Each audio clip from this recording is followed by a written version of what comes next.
খালেদা জিয়া অসুস্থ, তাকে বিদেশে পাঠাও।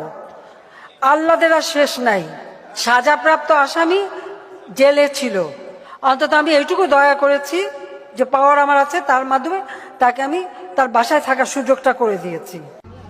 আপনি কি এখন মুখটা বন্ধ কেন?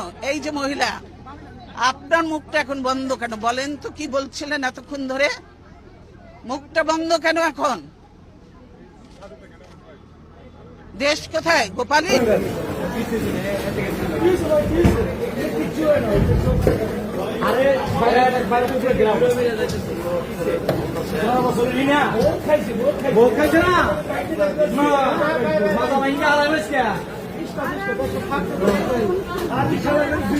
মাবুদ, জাতির জনক এবং তার পরিবারকে যারা হত্যা করেছে, আল্লাহ সকলকে তুমি জান্নাত দান করে দিও আল্লাহ।